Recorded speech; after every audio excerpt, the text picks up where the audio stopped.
இன்றைக்கி வந்து நம்ம வந்து ஃபிஷ் கட்லெட் செய்ய போகிறோம். அதுக்கு தேவையானது வந்து டீன் ஃபிஷ். நான் 2 டீன் எடுத்திருக்கேன். அதோட கலக்கிறதுக்கு சேர்ந்து செய்கிறதுக்கு அவிச்ச உருளைக்கிழங்கு. இதை மேஷ் பண்ணி எடுத்துக்கலாம். அவிச்ச வாக்கில் இருக்குது. இப்படி பொடியாக மேஷ் பண்ணிக்கலாம். மேஷ் பண்ண போகிறீங்க? ஆமாம். இது மற்றது வெங்காயம், பொடியாக நறுக்கின வெங்காயம், பச்சை மிளகாய், கருவேப்பிலை, இஞ்சி, வெள்ளைப்பூடு பொடியாக நறுக்கி வச்சுருக்கு.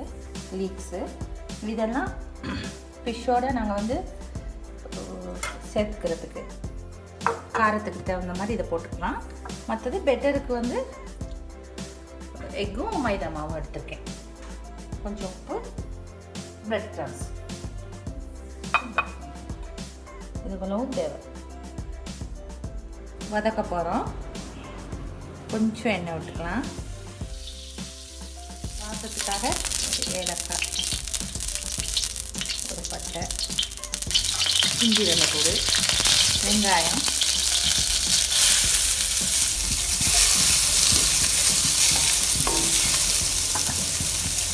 கருவேப்பிலை, பச்சை மிளகாய்,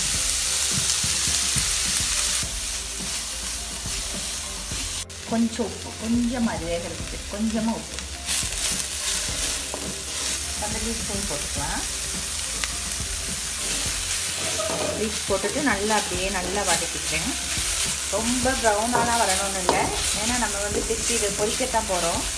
பால் பண்ணிவிட்டு பொரிக்க போகிறோம். அதனால இந்த அளவில் போதும். இனி மேஷ் பண்ணி வச்ச கிழங்கு இதில் போட்டுக்கலாம். இப்போ நான் அந்த டின் ஃபிஷ்ஷை நல்லா மேஷ் பண்ணி வச்சுருக்கேன். நமக்கு தேவைன்னா நம்ம வந்து மீனும் வாங்கி மீனை வேக வச்சுட்டு இந்த மாதிரி பொடி பண்ணி எடுத்துக்கலாம். இப்போ நான் இதை போட்டுருவேன்.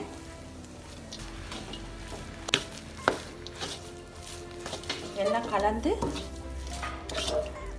ஒரு கொஞ்சம் நேரம் இருந்தால் போதும். அடுப்பு சிம்மில் தான் இருக்குது. அடுத்து நிறைய மிளகுத்தூள் கொஞ்சம் சேர்த்துக்கலாம். இல்லை மிளகு வாசம் வந்தால் தான் டேஸ்ட்டாக இருக்கும்.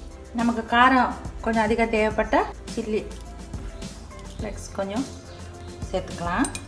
கொஞ்சம் உப்பு சேர்த்துக்கலாம். கொஞ்சம் உப்பு, கொஞ்சம் மிளகு சேர்த்துக்கலாம். மிளகு தான் இதுக்கு வாசமே. சின்ன குட்டீஸ் இருந்தாங்கன்னா அவங்களுக்கு க்ரீன் சில்லி வாயில் கடிபடுன்னு நினச்சா இந்த மிளகு மட்டும் போட்டாலே போதும். காரத்துக்கு தகுந்த மாதிரி போட்டுக்கலாம். நான் இப்போ அடுப்பை நிறுத்திடுறேன். எல்லாம் நல்லா கலந்து நல்லா மேஷ் ஆகிடுச்சு. இப்படி ஆற விட்டுடலாம். ஆற விட்டுட்டு அதுக்கு பிறகு சின்ன சின்ன உருண்டையாக பிடிச்சிட்டு பொரிச்சு எடுக்கலாம். இந்த அளவில்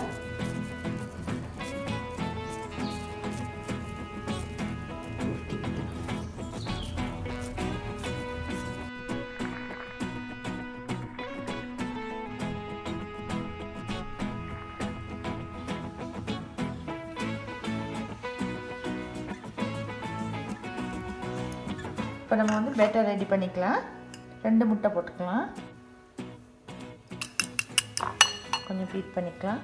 அதோட மைதா சேர்த்துக்கலாம். கட்டி இல்லாமல் இந்த அளவு எடுத்தீங்கன்னா சரி, ஓரளவுக்கு.